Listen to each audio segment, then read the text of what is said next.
ਦੋਸਤੋ ਹਾਜ਼ਰ ਹਾਂ ਇੱਕ ਹੋਰ ਰਿਪੋਰਟ ਲੈ ਕੇ। ਚੈਨਲ ਰਿਤੇਸ਼ ਲਖੀਆਂ ਅਨਪਲਗ ਦੀ ਆਪਣੀ ਅੱਜ ਦੀ ਇਸ ਰਿਪੋਰਟ ਵਿੱਚ ਮੈਂ ਗੱਲ ਕਰਾਂਗਾ ਅੱਜ ਤੋਂ ਕੁਝ ਦਿਨ ਪਹਿਲਾਂ ਮਾਨਸਾ ਵਿਖੇ ਹੋਏ ਉਸ ਹੈਂਡ ਗ੍ਰੇਨੇਡ ਅਟੈਕ ਬਾਰੇ, ਹਥਗੋਲੇ ਨਾਲ ਕੀਤੇ ਗਏ ਉਸ ਹਮਲੇ ਬਾਰੇ ਜਿਸ ਵਿੱਚ ਨਿਸ਼ਾਨਾ ਬਣਾਇਆ ਗਿਆ ਇੱਕ ਕਾਰੋਬਾਰੀ ਨੂੰ, ਪੈਟਰੋਲ ਪੰਪ ਦੇ ਮਾਲਕ ਨੂੰ, ਜਿਸ ਤੋਂ 5 ਕਰੋੜ ਰੁਪਏ ਦੀ ਰੰਗਦਾਰੀ ਵਸੂਲਣ ਦੇ ਮਨਸੂਬੇ ਦੇ ਨਾਲ ਹਥਗੋਲਾ ਸਿੱਟ ਕੇ ਇਹ ਹਮਲਾ ਕਰਾਇਆ ਗਿਆ। ਦੋਸਤੋ, ਇਸ ਹਮਲੇ ਵਿੱਚ ਕੋਈ ਵੀ ਜਾਨੀ ਅਤੇ ਮਾਲੀ ਨੁਕਸਾਨ ਨਹੀਂ ਹੋਇਆ। ਇੱਕ ਧਮਾਕਾ ਹੋਇਆ ਜਿਸ ਨੂੰ ਸੀਸੀਟੀਵੀ ਕੈਮਰੇ ਦੇ ਵਿੱਚ ਕੈਪਚਰ ਕੀਤਾ ਗਿਆ। ਲੇਕਿਨ ਪੰਜਾਬ ਪੁਲਿਸ ਅਤੇ ਜਾਂਚ ਏਜੰਸੀਆਂ ਲਈ ਇਹ ਵਾਰਦਾਤ ਇੱਕ ਬਹੁਤ ਹੀ ਗੰਭੀਰ ਵਾਰਦਾਤ ਕਿਉਂ ਹੈ, ਇਸ ਨੂੰ ਲੈ ਕੇ ਅਜੇ ਤੱਕ ਸੰਸਾ ਕਿਉਂ ਬਰਕਰਾਰ ਹੈ, ਆਪਣੀ ਅੱਜ ਦੀ ਇਸ ਰਿਪੋਰਟ ਵਿੱਚ ਸਮਝਣ ਦੀ ਕੋਸ਼ਿਸ਼ ਆਪਾਂ ਇਹੀ ਕਰਨੀ ਹੈ। ਕਿਉਂਕਿ ਇੱਕ ਵਜੇਹੀ ਵਾਹਤ ਵਾਰਦਾਤ ਦੇਖੀ ਜਾਂ ਸਮਝੀ ਜਾ ਸਕਦੀ ਹੈ ਜਿਸ ਵਿੱਚ ਰੰਗਦਾਰੀ ਦੀ ਮੰਗ ਕਰਨ ਤੋਂ ਪਹਿਲਾਂ ਇੱਕ ਹੈਂਡ ਗ੍ਰੇਨੇਡ ਦੇ ਨਾਲ ਧਮਾਕਾ ਕਰਕੇ ਉਸ ਕਾਰੋਬਾਰੀ ਨੂੰ ਡਰਾਉਣ ਦੀ ਕੋਸ਼ਿਸ਼ ਕੀਤੀ ਗਈ। ਆਪਾਂ ਪਹਿਲਾਂ ਵੀ ਅਜਿਹੇ ਬਹੁਤ ਸੇ ਮਾਮਲੇ ਵੇਖੇ ਨੇ ਜਦੋਂ ਕਿ ਵਿਦੇਸ਼ੀ ਨੰਬਰਾਂ ਤੋਂ WhatsApp ਕਾਲਾਂ ਦੇ ਜ਼ਰੀਏ ਕਿਸੇ ਨਾ ਕਿਸੇ ਹੋਰ ਐਪ ਦੇ ਜ਼ਰੀਏ ਗੈਂਗਸਟਰਸ, ਕ੍ਰਿਮੀਨਲਸ ਵੱਲੋਂ ਵਪਾਰੀਆਂ ਤੇ ਕਾਰੋਬਾਰੀਆਂ ਨੂੰ ਧਮਕੀ ਭਰੇ ਕਾਲ ਲਾਏ ਜਾਂਦੇ ਨੇ। ਉਹਨਾਂ ਤੋਂ ਲੱਖਾਂ ਲੱਖਾਂ ਰੁਪਏ, ਕਰੋੜਾਂ ਕਰੋੜਾਂ ਰੁਪਏ ਐਕਸਟੋਰਸ਼ਨ ਵਜੋਂ ਵਸੂਲੇ ਜਾਣ ਦੀ ਕੋਸ਼ਿਸ਼ਾਂ ਕੀਤੀਆਂ ਜਾਂਦੀਆਂ ਨੇ। ਵੌਇਸ ਨੋਟਸ ਭੇਜੇ ਜਾਂਦੇ ਨੇ। ਰੰਗਦਾਰੀ ਨਾ ਦੇਣ ਦੀ ਸੂਰਤ ਦੇ ਵਿੱਚ ਘਰਾਂ ਦੇ ਬਾਹਰ, ਉਹਨਾਂ ਦੀਆਂ ਦੁਕਾਨਾਂ ਦੇ ਬਾਹਰ ਗੋਲੀਆਂ ਚੱਲਦੀਆਂ ਵੀ ਆਪਾਂ ਦੇਖੀਆਂ ਨੇ। ਇਨਫੈਕਟ ਭਾਰਤ ਅਤੇ ਨਾਰਥ ਅਮਰੀਕਾ ਦੇ ਵਿੱਚ ਇਹੀ ਰੁਝਾਨ ਹੈ। ਦੱਖਣੀ ਏਸ਼ੀਆਈ ਤੇ ਪੰਜਾਬੀ ਮੂਲ ਦੇ ਕਾਰੋਬਾਰੀ ਇਸ ਵਕਤ ਕੈਨੇਡਾ ਅਤੇ ਅਮਰੀਕਾ ਦੇ ਵਿੱਚ ਵੀ ਇਸੇ ਤਰੀਕੇ ਦੀ ਧਮਕੀਆਂ ਅਤੇ ਇਸੇ ਤਰੀਕੇ ਦੀਆਂ ਵਾਰਦਾਤਾਂ ਦਾ ਸਾਹਮਣਾ ਕਰ ਰਹੇ ਨੇ। ਲੇਕਿਨ ਦੋਸਤੋ, ਮਾਨਸੇ ਦੀ ਇਹ ਜਿਹੜੀ ਘਟਨਾ 26 ਅਤੇ 27 ਅਕਤੂਬਰ ਦਰਮਿਆਨੀ ਰਾਤ ਘਟਦੀ ਹੈ, ਇਹ ਬਹੁਤ ਹੀ ਵੱਖਰੀ ਘਟਨਾ ਹੈ। ਕਿਉਂਕਿ ਪਹਿਲਾ ਸ਼ਾਇਦ ਅਜਿਹਾ ਮੌਕਾ ਹੈ ਜਿਸ ਵਿੱਚ ਕਿਸੇ ਕ੍ਰਿਮੀਨਲ ਗੈਂਗ ਵੱਲੋਂ, ਜਿਸ ਨੇ ਵੀ ਇਸ ਅਪਰਾਧਿਕ ਵਾਰਦਾਤ ਨੂੰ ਅੰਜਾਮ ਦਿੱਤਾ, ਉਸ ਵੱਲੋਂ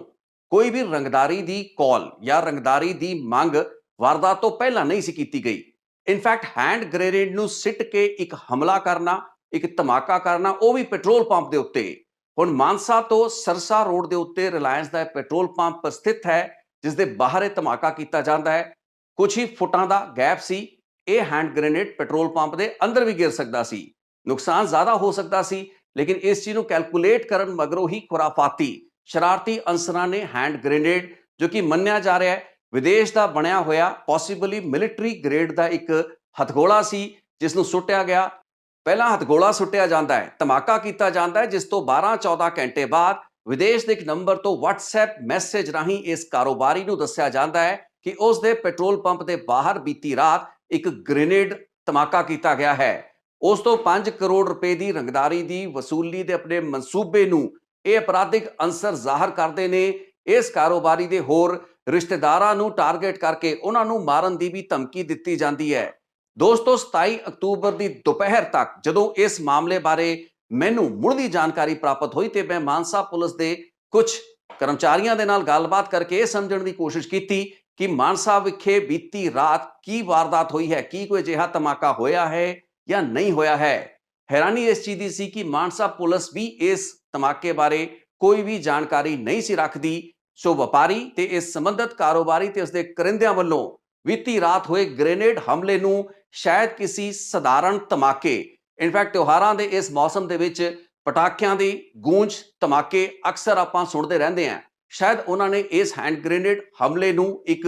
ਨਾਰਮਲ ਧਮਾਕਾ ਸਮਝ ਕੇ ਇਗਨੋਰ ਕਰਤਾ, ਜੋ ਕਿ ਅਸਲ ਦੇ ਵਿੱਚ ਇੱਕ ਮਿਲਟਰੀ ਗ੍ਰੇਡ ਦੇ ਹੈਂਡ ਗ੍ਰੇਨੇਡ ਦੇ ਨਾਲ ਹੋਇਆ ਉਹ ਹਮਲਾ ਸੀ ਜਿਸ ਵਿੱਚ ਨਿਸ਼ਾਨਾ ਇਸ ਕਾਰੋਬਾਰੀ ਨੂੰ ਬਣਾਇਆ ਜਾਣਾ ਸੀ। ਹੁਣ ਦੋਸਤੋ, ਸਭ ਤੋਂ ਹੈਰਾਨੀ ਦੀ ਗੱਲ ਇਹ ਹੈ ਕਿ ਜਿੰਨੇ ਵੀ ਅਪਰਾਧਿਕ ਵਾਰਦਾਤਾਂ ਆਪਾਂ ਪੰਜਾਬ ਦੇ ਵਿੱਚ ਘੱਟੋ ਘੱਟ ਹੁੰਦੀਆਂ ਵੇਖੀਆਂ ਨੇ, ਕਿਉਂਕਿ ਇਸ ਤੋਂ ਪਹਿਲਾਂ ਮੈਂ ਜਦੋਂ ਸਾਲ ਸਵਾ ਸਾਲ ਕੈਨੇਡਾ ਦੇ ਵਿੱਚ ਰਿਹਾ, ਉੱਥੇ ਬਹੁਤ ਸੀਆਂ ਅਜਿਹੀਆਂ ਘਟਨਾਵਾਂ ਹੋ ਰਹੀਆਂ ਸਨ ਜਾਂ ਘਟਨੀਆਂ ਸ਼ੁਰੂ ਹੋ ਚੁੱਕੀਆਂ ਸਨ ਅਕਤੂਬਰ 2023 ਤੋਂ ਬਾਅਦ, ਜਦੋਂ ਕਿ ਪਹਿਲਾਂ ਵਾਰਦਾਤਾਂ ਨੂੰ ਅੰਜਾਮ ਦਿੱਤਾ ਜਾਂਦਾ, ਉਸ ਤੋਂ ਬਾਅਦ ਕਾਰੋਬਾਰੀਆਂ ਤੋਂ ਰੰਗਦਾਰੀ ਮੰਗੀ ਜਾਂਦੀ ਸੀ। ਯਾਨੀ ਕਿ ਉਹਨਾਂ ਦੇ ਬਿਜ਼ਨੈਸਿਸ ਜਾਂ ਘਰਾਂ ਦੇ ਬਾਹਰ ਗੋਲੀਆਂ ਚਲਵਾ ਕੇ ਉਸ ਤੋਂ ਬਾਅਦ ਉਹਨਾਂ ਨੂੰ ਫੋਨ ਉੱਤੇ ਜਾਂ ਕਿਸੇ ਰਿਟਨ ਨੋਟ ਦੇ ਜ਼ਰੀਏ ਆਗਾਹ ਕੀਤਾ ਜਾਂਦਾ ਸੀ, ਉਹਨਾਂ ਤੋਂ ਉਸ ਐਕਸਟੋਰਸ਼ਨ ਮਨੀ ਦੀ ਡਿਮਾਂਡ ਕੀਤੀ ਜਾਂਦੀ ਸੀ।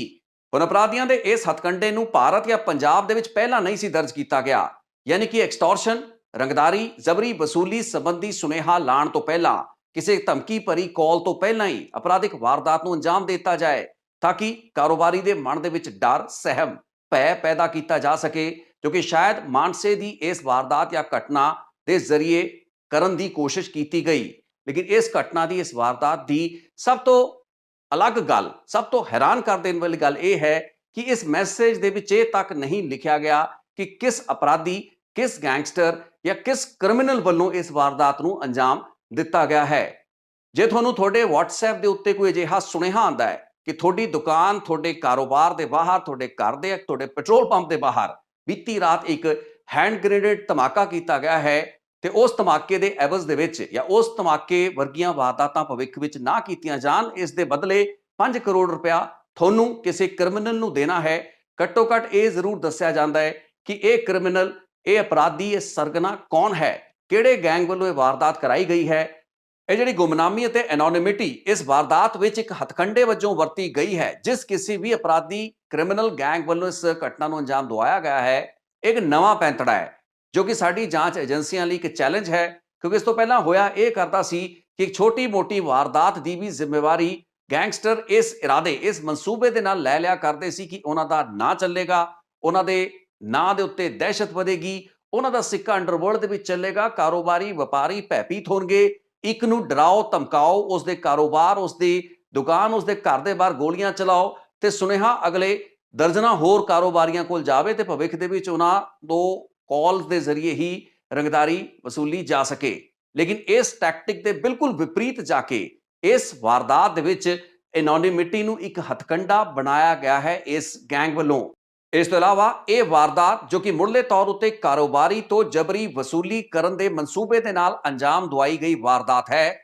ਇਸ ਦਾ ਇੱਕ ਧਿਆਨ ਦੇਣ ਵਾਲਾ ਪੱਖ ਹੈ ਉਸ ਮਿਲਟਰੀ ਗ੍ਰੇਡ ਦੇ ਹੈਂਡ ਗ੍ਰੇਨੇਡ ਦੀ ਵਰਤੋਂ ਇਸ ਘਟਨਾ ਦੇ ਵਿੱਚ ਕੀਤੇ ਜਾਣਾ, ਜੋ ਕਿ ਰੇਅਰ ਹੈ। ਕਿਸੇ ਹੈਂਡ ਗ੍ਰੇਨੇਡ ਦੀ ਮਦਦ ਦੇ ਨਾਲ ਜਾਂ ਇੱਕ ਐਕਸਪਲੋਸਿਵ ਦੀ ਵਰਤੋਂ ਕਰਕੇ ਕਿਸੇ ਵਾਰਦਾਤ ਨੂੰ ਅੰਜਾਮ ਦਿਵਾਉਣ ਦਾ ਸਿੱਧਾ ਤੇ ਸਿੱਧਾ ਮਤਲਬ ਇਹ ਹੈ ਕਿ ਸੂਬੇ ਦੀ ਪੁਲਿਸ ਅਤੇ ਜਾਂਚ ਏਜੰਸੀਆਂ ਤੋਂ ਇਲਾਵਾ ਦੇਸ਼ ਦੀਆਂ ਕੌਮੀ ਜਾਂਚ ਏਜੰਸੀਆਂ ਦੇ ਰਡਾਰ ਉੱਤੇ ਵੀ ਇਹ ਕ੍ਰਿਮੀਨਲ ਆਪਣੀਆਂ ਇਹਨਾਂ ਗਤੀਵਿਧੀਆਂ ਦੇ ਜ਼ਰੀਏ ਆ ਰਹੇ ਨੇ, ਖੁਦ ਨੂੰ ਜ਼ੋਖਿਮ ਦੇ ਵਿੱਚ ਪਾ ਰਹੇ ਨੇ ਕਿ ਅਣਜਾਣੇ ਦੇ ਵਿੱਚ ਬਿਨਾਂ ਸਮਝੇ ਲੋਕ ਇਹ ਕੁਝ ਕਰਦੇ ਪਏ ਨੇ ਜਾਂ ਫਿਰ ਇਸ ਦੇ ਪਿੱਛੇ ਸੋਚੀ ਸਮਝੀ ਵਿਉਂਤਬੰਦੀ ਹੈ। ਕਿਉਂਕਿ 5 ਕਰੋੜ ਦੀ ਰੰਗਦਾਰੀ ਵਸੂਲਣ ਦੇ ਹੋਰ ਵੀ ਤਰੀਕੇ ਹੁੰਦੇ ਨੇ ਤੇ ਉਸ ਰੰਗਦਾਰੀ ਸੰਬੰਧੀ ਸੁਨੇਹਾ ਲਾਉਣ ਤੋਂ ਪਹਿਲਾਂ ਹੀ ਜੇ ਹੈਂਡ ਗ੍ਰੇਨੇਡ ਦੀ ਵਰਤੋਂ ਕਰਕੇ ਇਸ ਤਰੀਕੇ ਦੀਆਂ ਘਟਨਾਵਾਂ ਨੂੰ ਅੰਜਾਮ ਦਵਾਇਆ ਜਾਣਾ ਇੱਕ ਰੁਝਾਨ ਬਣ ਜਾਂਦਾ ਹੈ ਤੇ ਉਸ ਦਾ ਮਤਲਬ ਫਿਰ ਇਹੀ ਲਾਇਆ ਜਾਵੇ ਕਿ ਜਾਂ ਤਾਂ ਹੈਂਡ ਗ੍ਰੇਨੇਡਸ ਦੀ ਉਪਲਬਧਤਾ ਪੰਜਾਬ ਦੇ ਵਿੱਚ ਤੇ ਦੇਸ਼ ਦੇ ਵਿੱਚ ਐਡੀ ਕੁ ਵੱਧ ਚੁੱਕੀ ਹੈ, ਜਾਂ ਫਿਰ ਕੀ ਇਸ ਦਾ ਮਤਲਬ ਇਹ ਵੀ ਲਾਇਆ ਜਾ ਸਕਦਾ ਹੈ ਕਿ ਜਿਹੜੇ ਅਪਰਾਧੀਆਂ ਕੋਲ ਹਥਗੋਲੇ ਹੈਂਡ ਗ੍ਰੇਨੇਡਸ ਅਵੇਲੇਬਲ ਹੈਗੇ ਨੇ ਉਹ ਕੁਝ ਅਜਿਹੀਆਂ ਵਿਦੇਸ਼ੀ ਤਾਕਤਾਂ, ਸ਼ਕਤੀਆਂ ਦੇ ਹੱਥਾਂ ਵਿੱਚ ਖੇਡ ਰਹੇ ਅੰਸਰਾਂ ਦੇ ਇਸ਼ਾਰੇ ਉੱਤੇ ਵੀ ਕੰਮ ਕਰ ਰਹੇ ਹੋ ਸਕਦੇ ਨੇ, ਜਿਨ੍ਹਾਂ ਨੇ ਆਪਣੀ ਕਾਰਵਾਈ ਜਾਂ ਅਪਰਾਧ ਜਗਤ ਦੇ ਵਿੱਚ ਆਪਣੀ ਹਾਜ਼ਰੀ ਅਜਿਹੀਆਂ ਹਾਈ ਡੈਸੀਬਲ ਵਾਰਦਾਤਾਂ ਦੇ ਜ਼ਰੀਏ ਭਰਨੀ ਹੀ ਭਰਨੀਆਂ ਹੈਗੀਆਂ ਨੇ। ਦੋਸਤੋ, ਅੱਜ ਤੋਂ ਕੁਝ ਮਹੀਨੇ ਪਹਿਲਾਂ ਜਿਹੜੀ ਇੱਕ ਘਟਨਾ ਹੋਈ ਸੀ ਚੰਡੀਗੜ੍ਹ ਦੇ ਵਿੱਚ, ਜਦੋਂ ਪੰਜਾਬ ਪੁਲਿਸ ਦੇ ਇੱਕ ਸਾਬਕਾ SP ਗੁਰਕੀਰਤ ਚਹਿਲ ਨੂੰ ਨਿਸ਼ਾਨਾ ਬਣਾਇਆ ਜਾਣਾ ਸੀ, ਇੱਕ ਗ੍ਰੇਨੇਡ ਹਮਲਾ ਕੀਤਾ ਜਾਂਦਾ ਹੈ ਚੰਡੀਗੜ੍ਹ ਦੇ ਸੈਕਟਰ 10 ਦੇ ਵਿੱਚ। ਬੇਸ਼ੱਕ ਗਲਤ ਪਤੇ ਉੱਤੇ ਉਸ ਹੈਂਡ ਗ੍ਰੇਨੇਡ ਨੂੰ ਅਪਰਾਧੀਆਂ ਵੱਲੋਂ ਸਿੱਟਿਆ ਗਿਆ, ਲੌਬ ਕੀਤਾ ਗਿਆ, ਕੋਈ ਜਾਨੀ ਮਾਲੀ ਨੁਕਸਾਨ ਨਹੀਂ ਹੋਇਆ, ਲੇਕਿਨ ਇੱਕ ਬਹੁਤ ਵੱਡੀ ਸੁਰਖੀ, ਇੱਕ ਬਹੁਤ ਵੱਡੀ ਖਬਰ ਦੇਸ਼ ਦੇ ਵਿੱਚ ਬਣੀ। ਸੋ ਅਜਿਹੀਆਂ ਬਹੁਤ ਸੀਆਂ ਘਟਨਾਵਾਂ ਰਹਿੰਦੀਆਂ ਨੇ ਜਿਨ੍ਹਾਂ ਦੇ ਪਿੱਛੇ ਕਈ ਕਿਸਮ ਦੇ ਫੈਕਟਰ ਕੰਮ ਕਰਦੇ ਨੇ। ਉਹਨਾਂ ਵਿੱਚੋਂ ਇੱਕ ਡੋਮੀਨੈਂਟ ਫੈਕਟਰ ਇਹ ਵੀ ਰਹਿ ਸਕਦਾ ਹੈ ਕਿ ਪਾਕਿਸਤਾਨੀ ਖੁਫੀਆ ਏਜੰਸੀ ISI ਦੇ ਇਸ਼ਾਰੇ ਉੱਤੇ ਕੰਮ ਕਰਨ ਵਾਲੇ ਹੈਂਡਲਰਸ ਕਾਰਵਾਈ ਕਰਨ ਲਈ ਮਜਬੂਰ ਨੇ, ਉਹਨਾਂ ਦੇ ਉੱਤੇ ਦਬਾਅ ਹੈ। ਭਾਰਤ ਦੇ ਵਿੱਚ ਸਾਬੋਟਾਜ ਗਤੀਵਿਧੀਆਂ ਕਰੋ, ਐਕਟੀਵਿਟੀਜ਼ ਕਰੋ, ਮਿਲਟਰੀ ਗ੍ਰੇਡ ਦੇ ਹੈਂਡ ਗ੍ਰੇਨੇਡ ਚੱਲਣ, ਰਾਕੇਟ ਲਾਂਚਰ ਚੱਲਣ, ਇਸ ਤਰੀਕੇ ਦੇ ਹਥਿਆਰ ਚੱਲਣ ਤਾਂ ਕਿ ਮੁਲਕ ਦੇ ਵਿੱਚ, ਸੂਬੇ ਦੇ ਵਿੱਚ ਅਮਨੋ ਅਮਾਨ ਦੀ ਸਥਿਤੀ ਵਿਗੜੇ। ਇਸ ਤਰੀਕੇ ਦੇ ਦਬਾਅ ਦੇ ਚਲਦੇ ਵੀ ਇਸ ਕਿਸਮ ਦੇ ਕ੍ਰਿਮੀਨਲ ਗੈਂਗਸ ਉਹਨਾਂ ਵਾਰਦਾਤਾਂ ਨੂੰ ਕਰਦੇ ਨੇ ਜਿਨ੍ਹਾਂ ਦੇ ਵਿੱਚ ਬਿਨਾਂ ਕਿਸੇ ਵੱਡੀ ਪ੍ਰੋਵੋਕੇਸ਼ਨ, ਜਿਵੇਂ ਕਿ ਇਸ ਕੇਸ ਦੇ ਵਿੱਚ ਰਿਹਾ, ਨਾ ਤਾਂ ਕਾਰੋਬਾਰੀ ਨੂੰ ਫੋਨ ਲਾਇਆ ਗਿਆ, ਨਾ ਉਸ ਤੋਂ ਰੰਗਦਾਰੀ ਦੀ ਮੰਗ ਕੀਤੀ ਗਈ, ਨਾ ਉਸਨੇ ਰੰਗਦਾਰੀ ਦੇਣ ਤੋਂ ਇਨਕਾਰ ਕੀਤਾ, ਬਿਨਾਂ ਕਿਸੇ ਕਾਰਨ ਦੇ ਇੱਕ ਹੈਂਡ ਗ੍ਰੇਨੇਡ ਸਿੱਟਤਾ ਜਾਂਦਾ ਹੈ। ਤੇ ਮੈਂ ਤਾਂ ਇਸ ਨੂੰ ਕਾਮੇਡੀ ਆਫ ਐਰਰਸ ਕਹਾਂਗਾ ਕਿ ਜਦੋਂ ਉਹ ਹੈਂਡ ਗ੍ਰੇਨੇਡ ਫਟਿਆ ਉਸ ਤੋਂ ਕਈ ਘੰਟੇ ਬਾਅਦ ਕਿਸੇ ਨੂੰ ਪਤਾ ਹੀ ਨਹੀਂ ਚੱਲਿਆ। ਪੈਟਰੋਲ ਪੰਪ ਦੇ ਕਰਿੰਦੇ ਸ਼ਾਇਦ ਉਸ ਨੂੰ ਪਟਾਕਾ ਸਮਝ ਕੇ, ਕਿਸੇ ਸਧਾਰਨ ਧਮਾਕਾ ਸਮਝ ਕੇ ਗੱਲਬਾਤ ਨੂੰ ਇਗਨੋਰ ਕਰ ਗਏ। ਪੈਟਰੋਲ ਪੰਪ ਦੇ ਮਾਲਕ ਨੂੰ ਤਦ ਤੱਕ ਨਹੀਂ ਸਮਝ ਵਿੱਚ ਆਈ ਜਦ ਤੱਕ ਉਸਦੇ ਮੋਬਾਈਲ ਫੋਨ ਉੱਤੇ ਇੱਕ WhatsApp ਮੈਸੇਜ ਦੇ ਵਿੱਚ ਇਹ ਨਹੀਂ ਦੱਸਿਆ ਗਿਆ ਕਿ ਬੀਤੀ ਰਾਤ ਜਿਹੜਾ ਧਮਾਕਾ ਹੋਇਆ ਉਸਦੇ ਪੈਟਰੋਲ ਪੰਪ ਦੇ ਬਾਹਰ ਉਹ ਇੱਕ ਹੈਂਡ ਗ੍ਰੇਨੇਡ ਅਟੈਕ ਸੀ। ਇਸ ਤਰੀਕੇ ਦੇ ਧਮਾਕੇ ਭਾਵੇਂ ਦਿੱਲੀ ਦੇ ਵਿੱਚ ਕੁਝ ਹਫ਼ਤੇ ਪਹਿਲਾਂ CRPF ਦੇ ਸਕੂਲ ਦੇ ਬਾਹਰ ਐਤਵਾਰ ਸਵੇਰੇ ਹੋਇਆ ਧਮਾਕਾ ਹੋਵੇ, ਜਾਂ ਫਿਰ ਦੇਸ਼ ਦੇ ਵਿੱਚ ਕਿਸੇ ਵੀ ਹੋਰ ਰਾਜ ਦੇ ਸ਼ਹਿਰ ਦੇ ਵਿੱਚ ਹੋਇਆ ਧਮਾਕਾ, ਜਦੋਂ ਵੀ ਇੱਕ ਬਲਾਸਟ, ਇੱਕ ਐਕਸਪਲੋਸਿਵ ਕਿਸੇ ਵੀ ਘਟਨਾ ਦੇ ਵਿੱਚ ਫਿਗਰ ਕਰਦਾ, ਉਸ ਤੋਂ ਬਾਅਦ ਦੇਸ਼ ਦੀਆਂ ਏਜੰਸੀਆਂ ਉਸ ਮਾਮਲੇ ਦੇ ਵਿੱਚ ਆਉਂਦੀਆਂ ਨੇ। ਇਸ ਮਾਮਲੇ ਨੂੰ ਵੀ ਉਸੇ ਐਂਗਲ ਤੋਂ ਪੜਤਾਲਿਆ ਜਾ ਰਿਹਾ ਹੈ। ਬੇਸ਼ੱਕ ਭਾਵੇਂ ਮੁੱਢਲੇ ਤੌਰ ਉੱਤੇ ਇੱਕ ਕਾਰੋਬਾਰੀ ਤੋਂ ਰੰਗਦਾਰੀ ਦੀ ਵਸੂਲੀ ਦਾ ਮਾਮਲਾ ਹੈ, ਲੇਕਿਨ ਸਵਾਲ ਉਹੀ ਖੜਾ ਹੈ ਕਿ ਜੇ ਕਾਰੋਬਾਰੀ ਤੋਂ ਵਸੂਲੀ ਹੀ ਕੀਤੀ ਜਾਣੀ ਸੀ, ਉਸ ਵਿੱਚ ਹੈਂਡ ਗ੍ਰੇਨੇਡ ਦੀ ਵਰਤੋਂ ਕਿਉਂ ਕੀਤੀ ਗਈ, ਉਹ ਵੀ ਵਸੂਲੀ ਦੀ ਸੁਨੇਹੇ ਜਾਂ ਕਾਲ ਲਾਉਣ ਤੋਂ ਪਹਿਲਾਂ। ਦੋਸਤੋ, ਆਪਣੀ ਅੱਜ ਦੀ ਇਸ ਰਿਪੋਰਟ ਨੂੰ ਮੈਂ ਕਈ ਸਵਾਲਾਂ ਦੇ ਨਾਲ ਛੱਡ ਕੇ ਜਾ ਰਿਹਾ ਕਿਉਂਕਿ ਇੱਕ ਐਕਟਿਵ ਇਨਵੈਸਟੀਗੇਸ਼ਨ ਹੈ, ਪੜਤਾਲ ਅਜੇ ਚੱਲਦੀ ਪਈ ਹੈ। ਕੁਝ ਵੀ ਜ਼ਿਆਦਾ ਕਹਿਣਾ ਇਸ ਕੇਸ ਬਾਰੇ ਅਜੇ ਮੁਨਾਸਬ ਨਹੀਂ ਹੋਏਗਾ, ਲੇਕਿਨ ਪ੍ਰਾਈਮਾ ਫੇਸਾਈ ਦਿਸਣ ਦੇ ਵਿੱਚ ਜਿਹੜੀ ਚੀਜ਼ ਸਮਝ ਵਿੱਚ ਆਈ, ਨਜ਼ਰ ਵਿੱਚ ਆਈ, ਇੱਕ ਹੈਂਡ ਗ੍ਰੇਨੇਡ ਦਾ ਧਮਾਕਾ, 12 ਘੰਟੇ ਉਸ ਦੇ ਬਾਰੇ ਕਿਸੇ ਨੂੰ ਪਤਾ ਨਾ ਚੱਲਣਾ, ਬਿਨਾਂ ਕਿਸੇ ਧਮਕੀ ਦੇ, ਬਿਨਾਂ ਕਿਸੇ ਵਾਰਨਿੰਗ ਦੇ ਇੱਕ ਬਲਾਸਟ ਕੀਤਾ ਜਾਣਾ ਤੇ ਉਸ ਬਲਾਸਟ ਦੀ ਜ਼ਿੰਮੇਵਾਰੀ ਨਾ ਲਏ ਬਗੈਰ ਇਹ ਸੁਨੇਹਾ ਲਾਇਆ ਜਾਣਾ ਕਿ 5 ਕਰੋੜ ਰੁਪਏ ਦੀ ਅਦਾਇਗੀ ਕੀਤੀ ਜਾਏ। ਸੋ ਇਸ ਹੈਰਾਨ ਕਰ ਦੇਣ ਵਾਲੀ ਘਟਨਾ ਦੇ ਨਾਲ ਜਿਹੜੇ ਵੀ ਸਵਾਲ ਜੁੜਦੇ ਨੇ ਉਹ ਖੜੇ ਦੇ ਖੜੇ ਨੇ। ਤਫਤੀਸ਼ ਅਜੇ ਜਾਰੀ ਹੈ। ਜਦ ਤੱਕ ਇਨਵੈਸਟੀਗੇਸ਼ਨ ਪੂਰੀ ਨਹੀਂ ਹੋ ਜਾਂਦੀ, ਕੋਈ ਕਿਆਸ ਅਰਾਈਆਂ ਲਾਈਆਂ ਜਾਣੀਆਂ ਸਹੀ ਨਹੀਂ ਹੈਗੀਆਂ ਨੇ। ਹਾਲਾਂਕਿ ਮੇਰੇ ਆਪਣੇ ਸੂਤਰਾਂ ਦੇ ਜ਼ਰੀਏ ਇੱਕ ਅਜਿਹੇ ਕ੍ਰਿਮੀਨਲ ਦੇ ਬਾਰੇ ਜਾਣਕਾਰੀ ਸਾਹਮਣੇ ਆਈ ਜ਼ਰੂਰ ਹੈ, ਲੇਕਿਨ ਉਸ ਨੂੰ ਮੈਂ ਇਸ ਵਕਤ ਪਬਲਿਕ ਮੰਚ ਤੋਂ ਸਾਂਝੀ ਨਹੀਂ ਕਰਨਾ ਚਾਹਾਂਗਾ ਕਿਉਂਕਿ ਐਕਟਿਵ ਇਨਵੈਸਟੀਗੇਸ਼ਨ ਨੂੰ ਭਟਕਾਉਣ ਦਾ ਜ਼ੋਖਿਮ ਮੈਂ ਮੋਲ ਲੈਣਾ ਨਹੀਂ ਚਾਹੁੰਦਾ। तो जब तक पक्की जानकारी मेरे को नहीं है, उस क्रिमिनल अंसर जिसका नां, जिसका किरदार अजे तक मेरे लिए भी बड़ा वड्डा सवाल है, उस बारे मैं कोई भी गल अपनी अज इस रिपोर्ट विच कीते बगैर ही इस रिपोर्ट नूं इसे नुकते उत्ते छड्डांगा कि इस घटना दे पिछे